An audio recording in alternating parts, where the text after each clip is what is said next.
Bonjour et bienvenue sur Data Driven 101, le podcast qui s'intéresse aux applications concrètes et variées de l'intelligence artificielle et de la data. Je suis Marc Sanselme, fondateur de Scopeo, une agence d'intelligence artificielle qui accompagne toutes les entreprises à tirer le meilleur de cette technologie. Dans notre podcast Data Driven 101, je reçois chaque semaine des professionnels qui nous partagent leurs expériences et leurs visions sans filtre. Aujourd'hui, je reçois Thomas Leca, ingénieur de Centrale Supélec, Staff Research Engineer chez InstaDeep. InstaDeep est une entreprise à destination des purs industriels et des sociétés de sciences de la vie qui ont vocation à résoudre des problèmes d'IA complexes à forte valeur ajoutée, notamment avec des techniques de reinforcement learning. Racheté l'année dernière par BioNTech pour environ 700 millions de dollars. Bonjour Thomas. Bonjour Marc. Alors Thomas, est-ce que tu peux nous parler d'InstaDeep en général ? Oui. InstaDeep, c'est une société qui a été fondée il y a 10 ans et qui compte aujourd'hui 450 collaborateurs, dont un tiers à Paris. Et le reste distribué sur 7 bureaux à travers le monde, de San Francisco à Cape Town, en passant par Londres, Berlin et Tunis. C'est une deep tech qui a vocation à adresser toute la chaîne de valeur de l'IA, de la partie recherche, avec à peu près une soixantaine de personnes chez nous qui font de la pure recherche, qui publient dans les plus grandes conférences, NeurIPS, ICML, etc., au déploiement final chez nos clients industriels. Aujourd'hui, on présente concrètement deux stacks. Une stack qui est plutôt life science, notamment sur tous les modèles de langage appliqués à la génomique, aux protéines. On a aujourd'hui, par exemple, le modèle de génomique le plus téléchargé sur GameFace avec presque 600 000 téléchargements pour le nucléotide transformer. Et la deuxième stack, ça va être l'optimisation industrielle avec les techniques de reinforcement learning et tout un tas de cas d'usage allant de l'optimisation du routage et du planning des trains au design de circuits imprimés, à l'optimisation des réseaux de transport d'électricité ou encore le management, ou encore à l'optimisation du personnel des aéroports pour l'aéroport de Francfort, par exemple. Ok. Alors, quel était le constat sur le besoin à la base ? Le constat initial, c'est que dans l'industrie, il y a énormément de problèmes d'optimisation combinatoire qui sont aujourd'hui adressés avec des méthodes classiques, notamment avec des heuristiques. Et ces heuristiques-là, elles présentent deux problèmes. Le premier, c'est que ça peut être un problème de performance. Elles ne sont pas assez performantes pour remplacer totalement l'intervention des humains ou alors dans un cadre assez réduit. Et le deuxième problème, c'est qu'elles sont assez peu flexibles au changement, notamment à l'addition de nouvelles contraintes ou le changement un petit peu d'objectifs.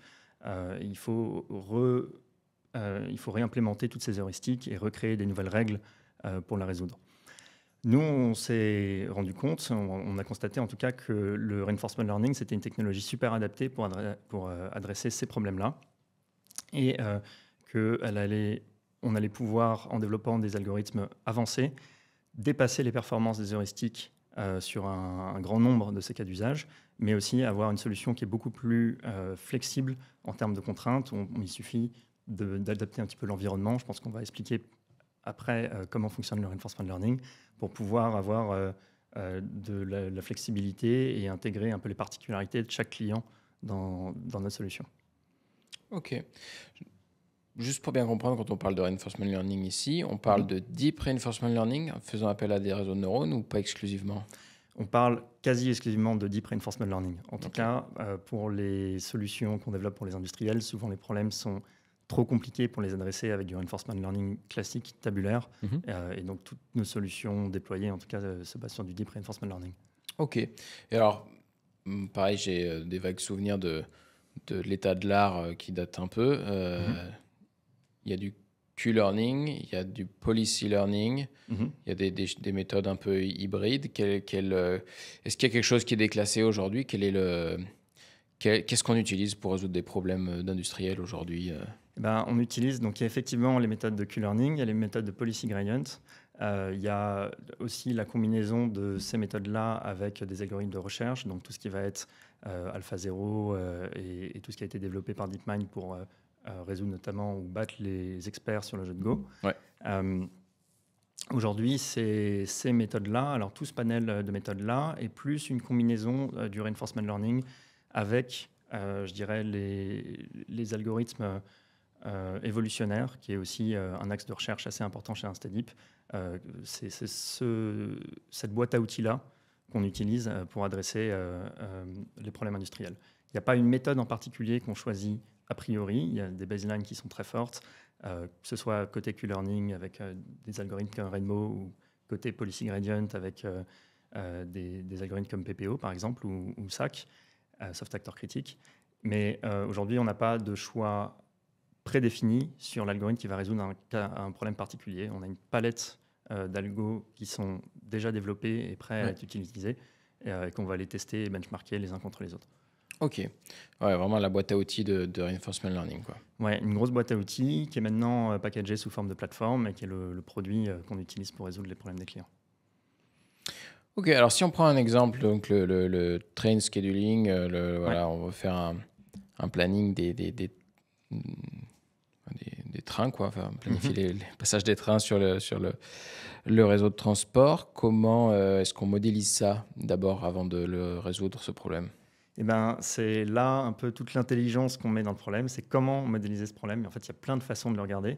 Nous, aujourd'hui, on le modélise de deux manières différentes, soit d'une manière qui est comme un problème multi-agent, où dans un système de routage de train, il va y avoir plein d'agents qui sont les trains, mais aussi plein de pièces mouvantes qui sont les aiguillages, et dont il va falloir déterminer la position à chaque instant. Donc il faut déterminer la position et la vitesse des trains, ainsi que la position des aiguillages et les règles de commande de ces aiguillages. Donc on a deux approches pour faire ça. On a une première approche qui va être très granulaire, de dérouler, en fait, de construire une simulation qui reproduit un épisode et dans lequel on va aller prendre des actions avec un pas de temps fixe prédéterminé pour aller décider justement de la position des aiguillages, de la position et de la vitesse des trains. Et on va avoir une deuxième approche complètement différente, où on va regarder au contraire tout le programme comme une sorte de graphe d'événements de manière assez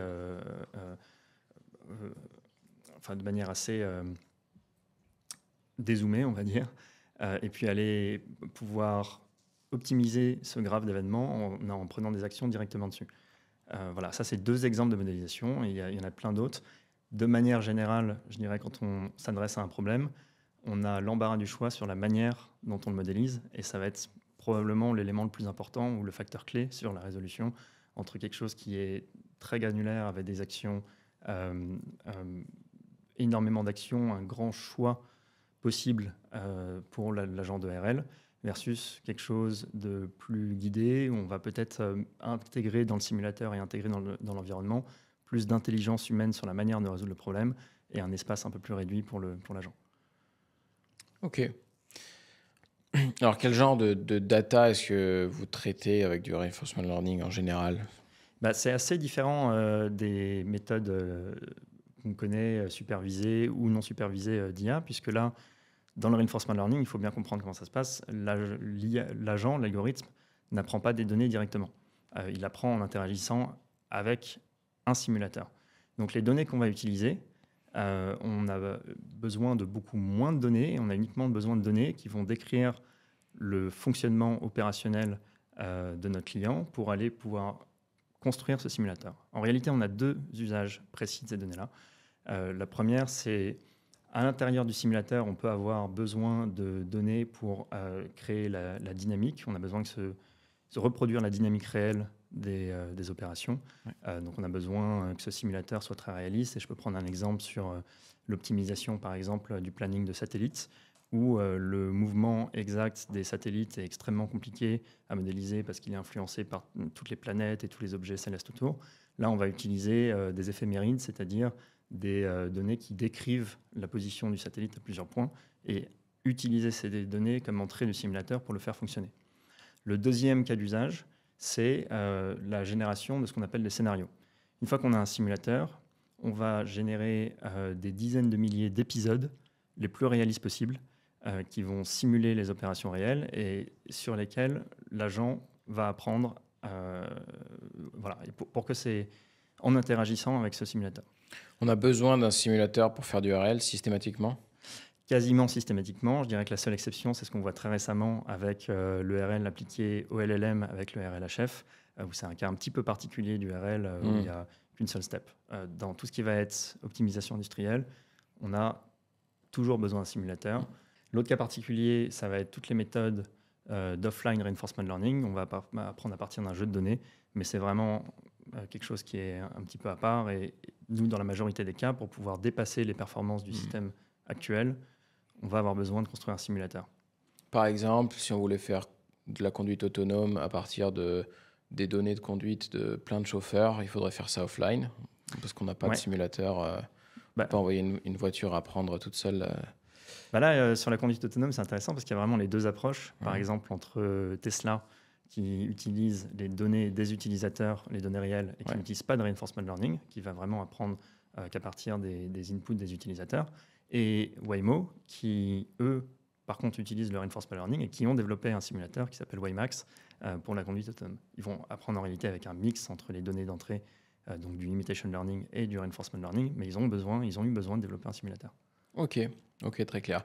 Donc le reinforcement learning, c'est, si on résume, une sorte d'algorithme pour prendre des décisions en continu, et on a besoin d'un simulateur pour entraîner cet algorithme. Donc le fait d'avoir un simulateur fidèle à la réalité de ce à quoi sera confronté l'algorithme est la clé d'un apprentissage qui va fonctionner, quoi. Absolument. C'est bien résumé.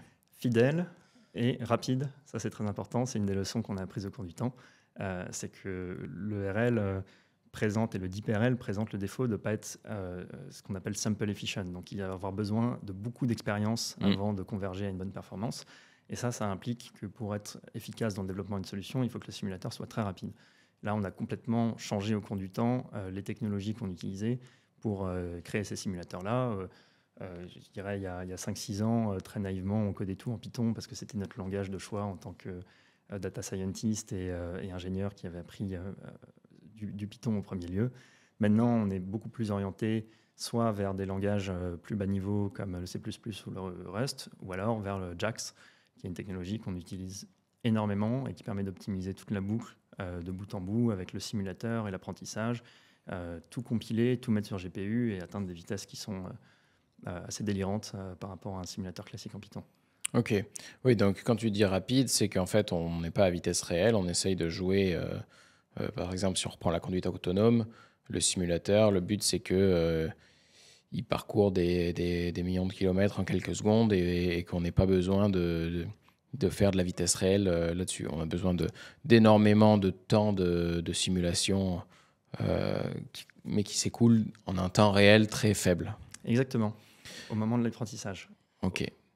Et alors, c'est intéressant de parler de langage de programmation un peu parce que Rust, on en entend beaucoup parler, comme probablement un langage du futur. Voilà. Ça a l'air de mettre tout le monde d'accord. En termes de disponibilité des bibliothèques avec lesquelles on fait ces choses-là, parce qu'on ne recode pas de zéro tous ces outils, qu'est-ce que tu peux nous dire sur ce qu'on peut trouver dans les différents langages? Python, c'est quand même l'Eldorado pour ça, pour le machine learning. Il y a vraiment absolument tout ce qu'on veut faire, et souvent même coder à bas niveau de façon optimale, notamment tout ce qui est deep learning. Pour le reinforcement learning, quels sont les bons langages et les bonnes librairies utilisées? Et bien alors, c'est côté, on va dire, côté algorithme et côté optimisation, côté agent, ça se passe définitivement en Python. Soit en pur Python, avec des librairies open source comme RLlib, ça c'est ce qu'on utilisait un peu par défaut dans le passé, soit avec des librairies plus optimisées comme JAX par exemple. Et là, derrière, l'écosystème de librairies de reinforcement learning en JAX est peut-être un peu moins développé. Il existe des librairies open source. Nous, on a créé tout un ensemble, tout un écosystème de librairies avec nos propres agents, nos propres algorithmes, mais aussi nos propres outils pour aller scaler efficacement sur plusieurs GPU, voire sur plusieurs nœuds de machines, avec ces technologies-là, avec du JAX. On a une partie de ces librairies-là qui sont open source, notamment pour coder des environnements en JAX. On a une librairie qui s'appelle Jumanji, qui présente toute une structure et toutes les bonnes pratiques pour aller designer le code d'un environnement. On a des librairies comme Firestorm qui permettent d'aller scaler sur une architecture qui s'appelle Sebulba à très grande échelle et à obtenir des vitesses très rapides, etc. etc. Donc, tout n'est pas totalement mature et il y a un petit peu on va dire, il y a un écosystème. Ce qui est assez compliqué, c'est que ça évolue très vite. Et donc, les bonnes librairies d'il y a 5 ans ne sont plus forcément les bonnes librairies de maintenant. Ouais. En Rust, c'est un peu plus compliqué. Rust, donc nous, on l'utilise, Rust ou C++, c'est des langages qu'on utilise uniquement côté environnement. Je dirais que c'est un petit peu moins standardisé et ça a moins besoin de l'être, puisque nous, on connaît évidemment, bien sûr, la structure de base d'un environnement d'ORL et quelles fonctions et quelles méthodes doivent être exposées pour l'agent. Mais derrière, le fonctionnement intrinsèque de l'environnement, comment on passe d'un temps T à un temps T+1, c'est hyper dépendant du cas d'usage. Donc pour un aéroport, pour des trains, pour des satellites ou pour un réseau électrique, en l'occurrence, ça n'a à peu près rien à voir sur l'évolution. Et c'est là où il y a beaucoup d'expertise métier. Et une grande leçon de notre côté, c'est d'aller co-développer ces environnements, ces simulateurs avec des experts métiers et des experts opérationnels pour avoir une compréhension super fine de leurs opérations, de la manière dont elles se passent maintenant, mais aussi de la manière dont elles se passeraient si, une fois que le système va être mis en production. Le fait d'avoir un système automatique de RL en prod, ça leur ouvre des possibilités qui sont impossibles dans leur mode de fonctionnement maintenant. Il faut aller inventer un petit peu ensemble comment ça va se passer. Si je prends un exemple avec Deutsche Bahn, par exemple, pour les trains, le fait d'avoir un système automatisé, ça permet de répondre beaucoup plus rapidement aux incidents, en moins d'une minute, d'aller recalculer des nouvelles routes, d'aller changer l'ordre des trains, de changer de plateforme, et d'aller automatiquement envoyer ces instructions à tous les trains. Ça permet d'opérer le réseau d'une nouvelle manière, avec des nouvelles possibilités par rapport à ce qui se fait maintenant. Et on est obligé d'avoir plus que leur soutien, c'est leur collaboration tous les jours pour aller inventer comment ça va se passer. Ouais. Alors justement, si on prend n'importe quel use case d'ailleurs, quelle est la mise de départ en termes de données pour développer ce que vous développez? En termes de données, finalement, il n'y a pas besoin d'énormément de données. Il y a besoin de la connaissance métier. Ça, c'est à travers plutôt les experts, les business units et les experts des business units. Un peu plus tard, quand on commence à créer le simulateur et qu'on commence à vouloir le rendre réaliste, on a besoin des données qui vont décrire, par exemple, une journée d'opération. Donc, je reprenais, par exemple, j'expliquais tout à l'heure qu'on allait générer tout un tas de scénarios. Si on prend l'exemple des trains, ça va être des données sur les points de départ, les points d'arrivée des trains, et puis peut-être tous les incidents qui sont passés ce jour-là. Et ces données-là, on va les ingérer dans le simulateur pour pouvoir avoir une simulation très réaliste de ce qui s'est passé à un jour J et pouvoir comparer les performances de notre solution versus ce qu'ont fait les systèmes actuels, que ce soit des humains ou des heuristiques. Mais on n'a pas tellement besoin de plus de données que ça.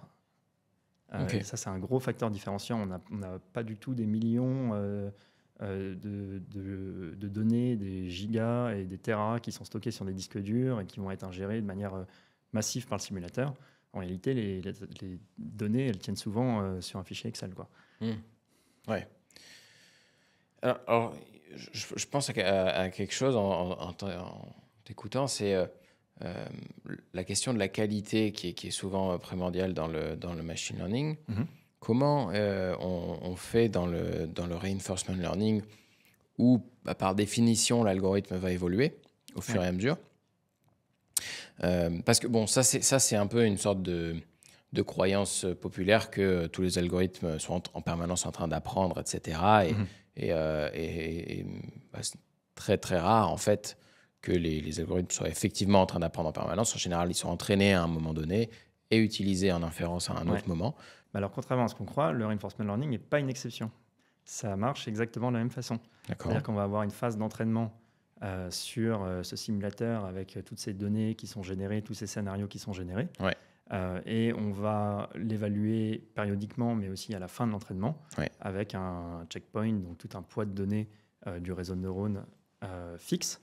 On va évaluer les performances sur des nouveaux scénarios, donc des scénarios qui n'ont pas été vus pendant l'entraînement et qui décrit le mieux possible toute la diversité de ce qui peut se passer pendant les opérations et de ce qu'on a envie d'adresser avec l'agent. Et une fois qu'on a validé ces performances-là, on va prendre ce modèle avec ses poids entraînés fixes et le déployer et l'utiliser en production.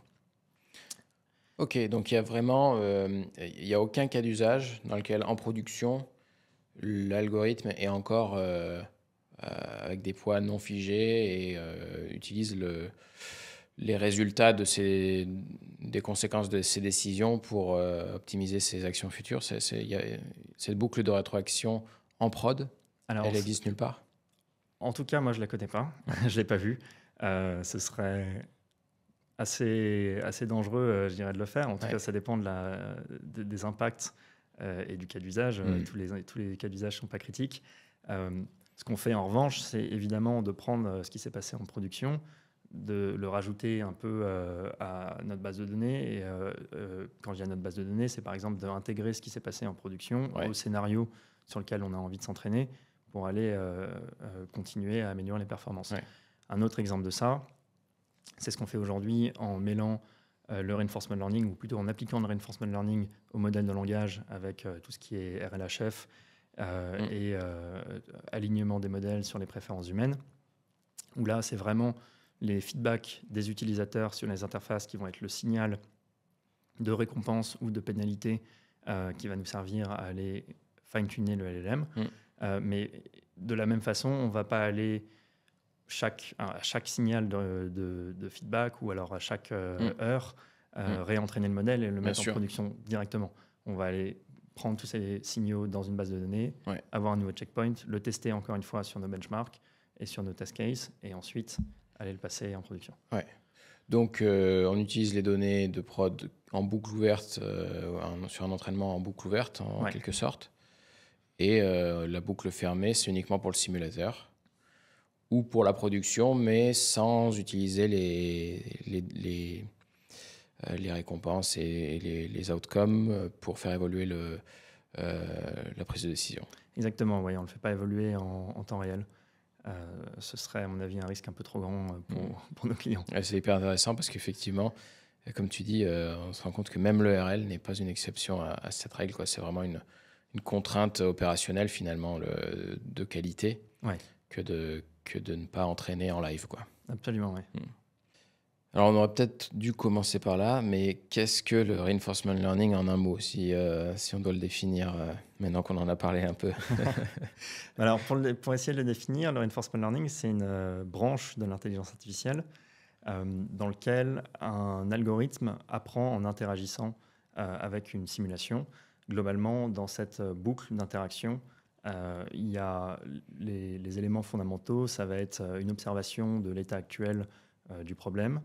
En retour, le réseau de neurones va aller émettre des actions sur cet environnement qui vont influencer la manière dont l'environnement évolue. On peut imaginer très bien un robot, quand on dit ça, qui va émettre un mouvement, par exemple, et influencer ce qui se passe autour de lui. Et en retour, il va recevoir, cet algorithme, un signal de récompense. La grande différence avec les algos traditionnels de supervisés, c'est que ce signal de récompense, il ne va jamais donner à notre algorithme quelle était la bonne réponse, le bon mouvement à faire, le bon schedule.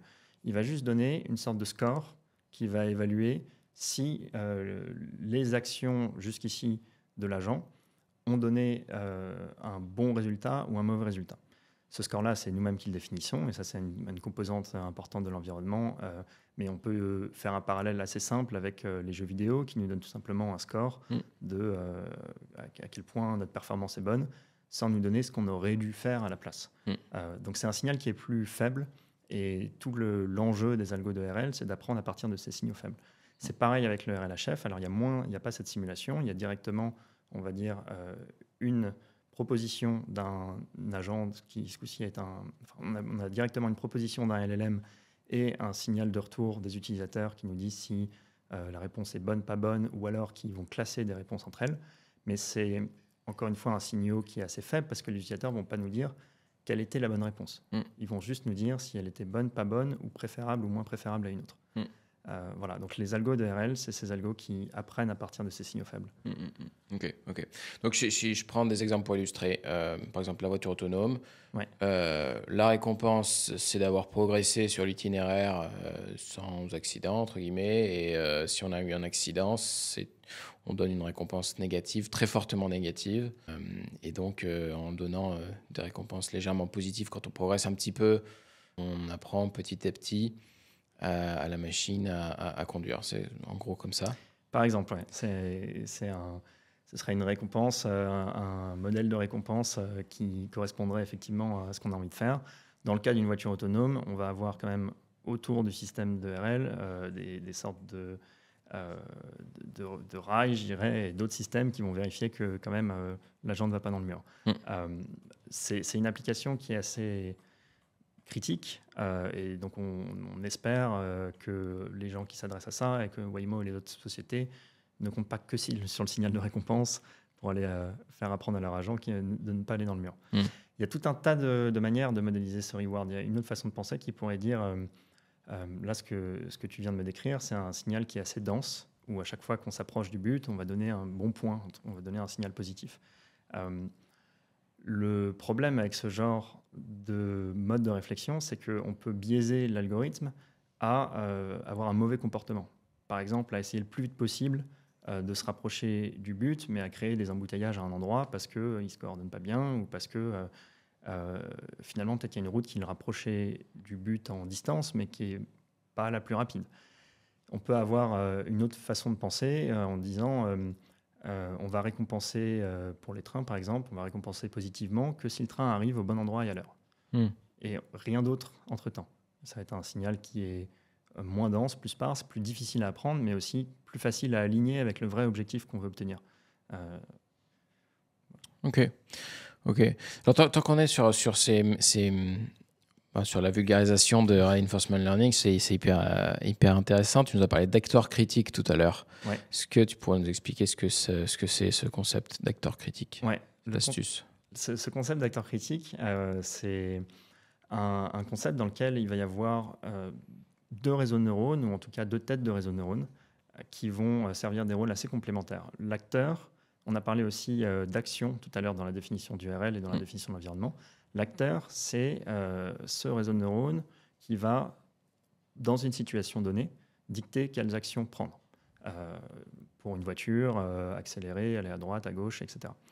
Le critique, ça va être soit un réseau séparé, soit une autre tête du même réseau, qui va aller évaluer la performance de l'acteur. Est-ce qu'on est dans une bonne situation ou est-ce qu'on est dans une mauvaise situation par rapport à l'objectif qu'on s'était fixé et éventuellement sur certains modèles, est-ce que l'action qu'il vient de prendre est plutôt bonne pour l'objectif ou plutôt mauvaise pour l'objectif. Et on va utiliser cette prédiction du critique pour aller pouvoir entraîner l'acteur. Et ça va être une méthode qui est super efficace, plus efficace que, par exemple, utiliser uniquement de manière brute, on va dire, le signal de récompense, parce que le critique va être capable, même si le signal de récompense est donné bien plus tard dans l'épisode, s'il n'est pas dense, et ben, le critique va être capable à tout moment d'évaluer la pertinence des actions de l'acteur. Et le critique, il est entraîné sur quelles données de supervision? Il est uniquement entraîné sur les récompenses, donc sur l'historique en fait, des épisodes qui ont été faits jusque-là, et en analysant une situation donnée, le signal de récompense qui a été obtenu à la fin par l'acteur, et d'être capable de manière supervisée, il est entraîné de manière supervisée, le critique, d'aller prédire dans la situation actuelle plus tard, quel va être le signal de récompense que va obtenir l'acteur. D'accord, alors que l'acteur, lui, il est entraîné sur du reinforcement learning classique, mais on lui donne en input l'output du critique. Donc la prédiction du critique fait partie de ces données d'entrée. Dans la fonction de perte, dans la loss de l'acteur, on va retrouver un terme qui vient du critique, qui s'appelle souvent l'avantage d'ailleurs dans la majorité des formules, et qui va nous dire cet avantage, est-ce que l'action que tu viens de prendre est plutôt meilleure que la moyenne des actions, pour être tout à fait précis, est-ce que l'action que tu vas prendre est plutôt meilleure que l'espérance des actions que tu aurais prises avec ta policy actuelle ou moins bonne. Voilà. Donc en tout cas, on va retrouver l'input du critique dans la fonction de coût de l'acteur pour l'entraîner. D'accord. OK. Et tu as parlé aussi de RLHF, donc là, Reinforcement Learning by Human Feedback. Donc Exactement. le fait que des humains aient dit, notamment on en parle beaucoup parce qu'on parle de large language model, mais face à deux prédictions de génération de textes faites par des LLM avec le même input, un humain dit celle-ci est meilleure qu'une autre, ou bien face à une seule prédiction, un humain dit elle est bien, elle n'est pas bien, elle est notée comme ci, comme ça. Ouais. Utiliser ce feedback-là pour améliorer l'algorithme de LLM. Donc, c'est ça le concept. Est-ce que là, c'est possible de vulgariser un peu plus, qu'on comprenne comment ça fonctionne? Oui, alors là, il y a tout un tas de techniques qui sont... et ça continue d'évoluer un peu chaque semaine. On a de nouvelles variantes. On va dire que la technique assez fondamentale, c'est celle qui a été développée par OpenAI et utilisée pour ChatGPT, qui est celle nommée RLHF traditionnellement, dans lequel ils ont utilisé, il me semble que c'est même 5, ils ont proposé à des humains 4 ou 5 réponses de LLM et de différentes versions du LLM pour une même question donnée. Et ils ont demandé aux humains d'aller les classifier de la meilleure à la moins bonne. Par-dessus, en utilisant ces feedbacks humains, ces réponses humaines, ils ont entraîné un modèle de récompense qui va être capable de manière supervisée, qui dit pour, pareil, 5 prédictions données, doit être capable... Je me reprends. Ils ont entraîné un modèle de récompense à partir de ces réponses humaines qui, pour une réponse donnée, doit être capable de prédire entre 0 et 1, est-ce que ce serait la meilleure ou est-ce que ce serait la moins bonne. Ouais. En faisant ça, ils ont créé un peu l'équivalent du simulateur dans la conversation qu'on a depuis le début. C'est-à-dire, étant donné une action ou étant donné un output d'un modèle, d'être capable de lui renvoyer un signal de récompense en classifiant la pertinence de sa réponse. Et la troisième phase d'entraînement de leur côté, c'est d'aller utiliser ce modèle de récompense pour aller continuer à aller entraîner leur LLM sur tout un tas de réponses beaucoup plus larges que ce qu'auraient pu possiblement évaluer des humains s'ils avaient dû faire le travail manuellement, puisque maintenant ils peuvent utiliser à grande échelle ce signal de récompense pour aller continuer à aller entraîner. C'est intéressant pour deux choses. D'une part, pour aller continuer d'améliorer les performances, mais aussi pour aligner les sorties du modèle, les réponses du modèle, avec ce qu'on appelle les préférences humaines. En réalité, dans l'espace des large language models, il n'y a jamais une seule bonne réponse. Il y a plusieurs manières de répondre à la question. Il y en a qui vont être préférables pour un humain pour une utilisation donnée du chatbot.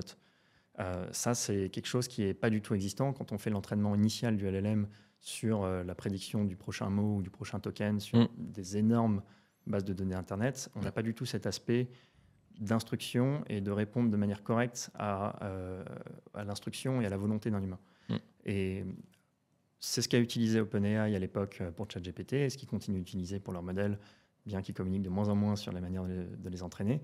Nous, c'est ce qu'on utilise juste à partir de modèles déjà pré-entraînés pour du fine-tuning chez nos clients, et notamment tous ceux qui ont une expertise bien spécialisée dans un domaine, avec des données et des cas d'application qui sortent un peu de ce qu'on trouve communément sur Internet ou de la vie classique. Donc chez des partenaires industriels de l'automobile, de l'aviation, etc., qui ont des besoins très spécifiques et des experts derrière qui vont aller évaluer les réponses. On peut quand même ça ajuster les performances et le comportement du LLM pour aller répondre au cas d'usage qui est là. Ok. Il faut combien de retours utilisateurs, combien de feedback pour commencer à faire ça? Eh ben, ça reste assez gourmand. On compte, ça se compte dans les milliers. On est plutôt assez confortable à partir de, on va dire, 5 000 à 10 000 feedbacks pour commencer à avoir des performances. Mais en réalité, même à partir, en tout cas pour avoir une différence qui est très significative. En revanche, on peut commencer à partir de quelques centaines de feedbacks à voir une petite différence dans le comportement du modèle. Il y a des techniques aussi qui permettent d'accélérer un peu ce processus-là en utilisant par exemple sur des modèles plus gros, plus coûteux, pour aller évaluer des réponses à la place des humains et pouvoir entraîner des modèles plus petits à partir de ces signaux de réponse et qui vont être moins chers par exemple à passer en production ou qu'on va pouvoir déployer chez nos clients sur leur serveur, etc. Ouais, processus de distillation, on prend les données d'un gros modèle pour entraîner un Exactement. petit modèle. Ok.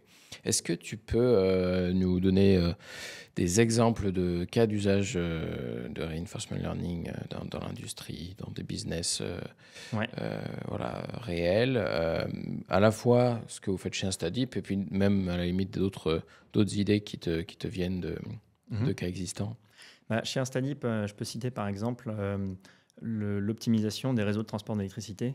Ça, c'est un cas d'usage super intéressant où, en réalité, toutes les grilles des grands transporteurs d'électricité, RTE et tous ses voisins sont interconnectés. Il y a des productions à un endroit donné, des demandes à d'autres, et il faut, entre les deux, arriver à faire passer tout ça dans les sortes de gros câbles qu'on voit au-dessus de nos têtes, mais qui ont des capacités maximales. Aujourd'hui, il y a tout un champ d'action pour aller utiliser au mieux ce réseau qui est très peu utilisé, qui va être l'optimisation de la topologie, c'est-à-dire d'être capable de déconnecter ou reconnecter des lignes ou à un endroit donné de choisir si l'électricité devrait plutôt passer dans cette ligne-là que cette ligne-là, avec ces actions de déconnexion et de reconnexion des lignes entre elles. Ce n'est pas utilisé parce que c'est un problème combinatoire qui est extrêmement grand, avec un nombre de solutions qui est plus grand que le nombre d'atomes de l'univers, et qui pourtant peut faire gagner des centaines de millions, voire des milliards d'euros aux contribuables européens, parce qu'aujourd'hui, c'est ce qui est payé en particulier en Allemagne, aux entreprises qui génèrent de l'énergie pour aller à cause de ces problèmes de congestion, notamment pour aller changer le volume, la quantité d'énergie produite par rapport à ce qui était prévu dans le contrat. Ça, c'est un cas d'usage. Deux autres cas d'usage qui sont développés sous forme de produits chez nous, ça va être le routage des cartes de circuits imprimés, où le design de circuits imprimés est un problème. Il y a en gros deux phases, le placement qui est une feature qui va arriver bientôt, et le deuxième qui est la connexion entre des composants qu'on appelle le routage et qui est déjà fait de manière automatisée sur notre plateforme d'IPCB chez nous. Et un autre qui va être l'optimisation, par exemple, du chargement des conteneurs, que ce soit pour l'aviation ou que ce soit pour les cargos, le transport maritime, etc. Comment aller respecter toutes les contraintes spécifiques au métier et perdre le moins d'espace possible en utilisant du coup le moins de conteneurs possible pour transporter nos objets de forme un peu quelconque d'un point A à un point B. C'est des solutions. C'est aussi un problème qu'on adresse à travers un produit qui s'appelle DeepPack et qui est du pure reinforcement learning derrière. En dehors d'InstaDeep, on a parlé déjà de Waymo. Dans l'industrie, on a des exemples d'utilisation, par exemple sur les contrôles industriels, la séparation de gaz. On a aussi YouTube qui utilise maintenant un algorithme de RL pour la compression des vidéos. On a évidemment ChatGPT et le RL qui est de plus en plus appliqué au LLM. Et un exemple que j'aime bien citer, appliqué au sport, c'est pour les voileux et ceux qui ont suivi la dernière Coupe de l'Américain. Les gagnants de cette coupe-là, qui est la Nouvelle-Zélande, ont utilisé des simulations et des algos de RL pour aller optimiser de manière informatique le design de leur bateau et le design des foils, etc., en ayant du coup beaucoup plus de retours et en faisant des compétitions entre des designs différents de leur bateau pour voir lequel gagnerait sur la simulation. Est-ce que c'est ça qui les a fait gagner ou non? On ne sait pas, mais en tout cas, c'est un outil qu'ils ont déployé en production et utilisé jusqu'à leur victoire. Ok. On ne sait pas si c'est ça qui les a fait gagner, mais ils ont gagné. Et ils ont gagné au final, donc ça a peut-être un peu contribué. Ok, est-ce que tu peux nous parler de grands obstacles, verrous que vous auriez résolus? Ouais, il y a plusieurs obstacles quand on adresse une solution avec du RL. Le premier, c'est les bons choix technologiques. Je parlais tout à l'heure de la vitesse de la simulation qui est extrêmement importante.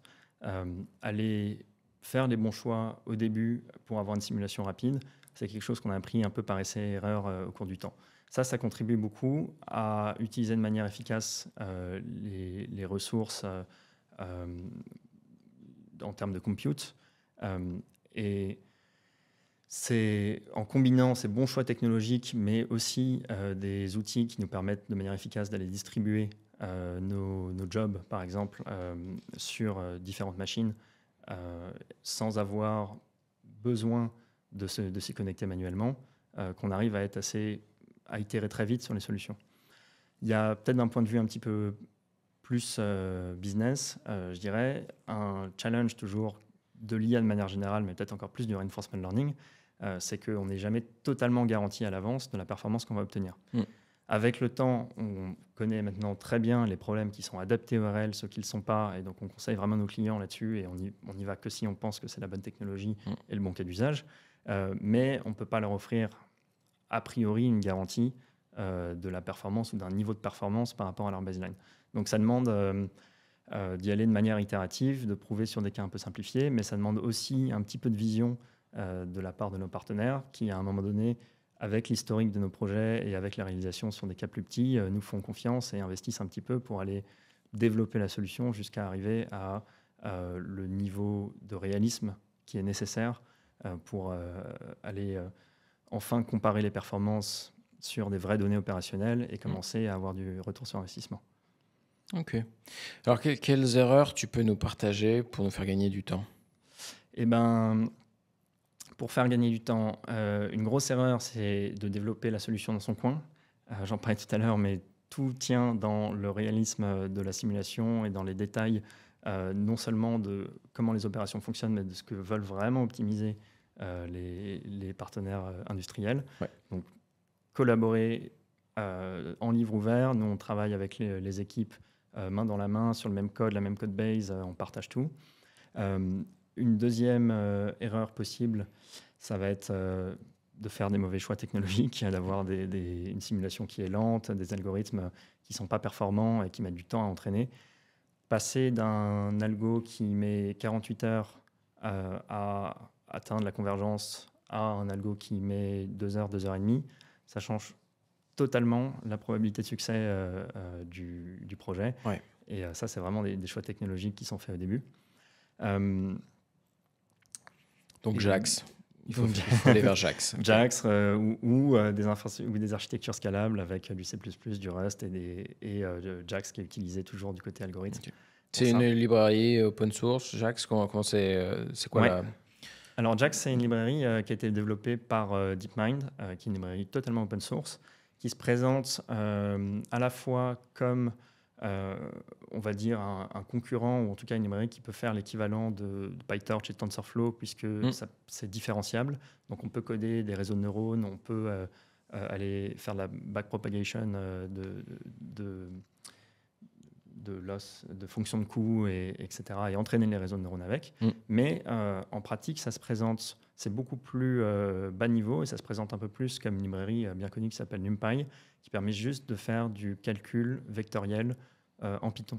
Et cette flexibilité-là, associée avec deux features qui sont très importantes, c'est la possibilité de compiler le code une fois qu'il est écrit en JAX et la possibilité de le mettre sur des accélérateurs type GPU ou TPU, font que si on respecte les règles qui nous sont imposées par JAX, puisqu'on a toute une partie, notamment d'écrire tout le code de manière fonctionnelle et de respecter, de ne pas avoir de boucles for ou de conditions if-else qui sont assez classiques dans le code en Python. Et ben une fois qu'on a respecté toutes ces règles et une fois qu'on a tout compilé, on a vraiment la possibilité d'aller paralléliser notre code sur GPU et obtenir des vitesses qui sont extrêmement dures à atteindre sans utiliser cette technologie. J'imagine que la parallélisation sur GPU se fait avec l'utilisation de CUDA à un moment donné. Alors, ou est-ce qu'on peut l'imaginer sur en gros, est-ce qu'on a forcément à passer par un GPU NVIDIA pour faire ce genre de choses? Ou est-ce qu'on peut l'imaginer sur n'importe quel ordinateur avec son GPU? C'est une bonne question. Il me semble donc c'est pas, en tout cas, ce qui est sûr, c'est que c'est pas uniquement restreint au GPU d'NVIDIA. Ok. Donc ça compile en passant directement par du XLA, c'est très bas niveau pour moi. Donc si je dis pas de bêtises, c'est aussi ce que va produire CUDA. En tout cas, on peut par exemple compiler et passer sur les GPU qui sont des ordinateurs Apple, sur les systèmes M1, M2, M3 qui sont en dehors de NVIDIA. Donc c'est pas uniquement restreint à NVIDIA. Ok, super. Alors est-ce que tu as une anecdote à nous partager? Oui. Une anecdote assez marrante, c'est que sur notre produit DeepPCB, qui est, comme je disais tout à l'heure, du routage de circuits imprimés, dans les premières versions qu'on a mises accessibles au public, on a certains utilisateurs qui n'y croyaient pas et qui pensaient, qui étaient convaincus et partagés sur les forums que, en réalité, la manière dont le produit fonctionnait, c'était d'avoir des opérateurs dans des pays où la main-d'œuvre est pas chère, qui allaient router manuellement les cartes et donc qui allaient commencer à partager ces informations en remettant un peu en cause les performances du système. Ce qu'on a dû faire, c'est aller dans la prochaine release, mettre une nouvelle feature qui permet de voir les étapes intermédiaires du logiciel et de l'IA, et donc montrer que déjà à partir de 1 minute, 2 minutes, on commence à avoir une carte qui est presque routée. Ensuite, plus le temps avance et plus le routage est complet et plus la solution s'affine. Mais donc ça, c'était une anecdote assez rigolote sur l'aspect dubitatif des utilisateurs qui n'ont jamais vu ce genre de technologie sur un domaine qu'ils affectionnent particulièrement et sur lequel ils travaillent depuis longtemps. Ouais. Ok, oui. Et qui est quand même qui requiert une certaine expertise, j'imagine, le routage de... Bien sûr. Ouais. Il y a beaucoup d'experts qui sont spécialisés là-dedans. Pas facile de trouver de la main-d'œuvre pas chère pour ce genre d'expertise. En tout cas, on n'a pas essayé, on n'a pas eu recours, donc j'imagine que c'est pas si simple que ça. Qu'est-ce que tu as comme opinion à nous partager? Peut-être pour commenter sur les débats sans cesse qu'on voit maintenant sur l'IA, les dangers de l'IA, est-ce qu'il faut les régulations aussi? Il y a la fameuse loi en Californie qui est en train d'être votée ou en tout cas affinée. Il y a les Europe Act aussi en Europe. Moi, je suis assez partisan de la vision de Yann Lequin là-dessus, qui met un peu le holtelas sur toutes les conspirations, on va dire, et qui essaie, en tout cas, qui se veut assez rassurante sur le fait que l'IA n'est pas du tout un phénomène naturel qui émerge et que la conscience des algorithmes, petit 1, on en est extrêmement loin. Aujourd'hui, les algorithmes, même les LLM les plus évolués, sont complètement incapables d'interagir avec la réalité et d'avoir l'intelligence, ne serait que d'une souris ou d'un chat, pour reprendre ces termes. Et petit 2, c'est des systèmes qu'on construit nous-mêmes. Il n'y a pas un phénomène où du jour au lendemain, l'IA va se réveiller et avoir sa propre conscience et avoir un objectif négatif de détruire l'humanité. En fait, l'objectif de l'IA, c'est nous qui le fixons et c'est nous qui le designons dans notre construction du modèle. Donc je pense qu'il faut en tout cas pas réagir à cette peur-là et continuer, je suis assez d'accord avec lui aussi sur sa position par rapport à l'open source. Le fait qu'aujourd'hui, le plus gros danger, c'est d'aller concentrer le développement de l'IA dans les mains restreintes de petits groupes ou des sociétés qui aujourd'hui auraient intérêt à ce que ce soit le cas, que ce soit OpenAI ou Anthropic, ou même des gouvernements, mais qu'au contraire, le fait d'avoir un open source et d'avoir une communauté qui contribue et qui participe, mais qui aussi peut étudier en même temps que le développement de l'IA tous ces biais et tous ces dangers et les documenter et les partager avec le reste du monde, c'est pour l'instant le meilleur moyen d'aller avancer ensemble et surtout dans une direction qui est safe et le moins biaisée possible et qui cause le moins de mal possible dans le futur. Ok. Qui est-ce que tu aimerais qu'on reçoive dans Data Driven 101 dans un prochain épisode? Je suis assez fervent on va dire de toute la communauté française et de tout l'écosystème français qui se développe autour de l'IA. Je pense qu'il y a énormément de boîtes et de startups très très jolies qui se fondent, grâce notamment, je pense, à la qualité de toute l'éducation et au niveau d'ingénierie qu'on trouve en France. Je peux penser à des fondateurs de startups comme Azmed, qui crée un très beau produit depuis plusieurs années sur l'IA pour la radiologie médicale, ou encore sur la santé, des fondateurs d'Akemia, par exemple, qui est aussi une belle réussite. Très récemment, il y a quelques jours, on a vu le nom de H apparaître comme étant nouvelle pépite française qui est levée, je crois, de 200 millions d'euros, 200 millions de dollars. Ouais. Ça peut être aussi des gens très intéressants à interviewer. Ok, eh ben, merci beaucoup Thomas. Merci Marc.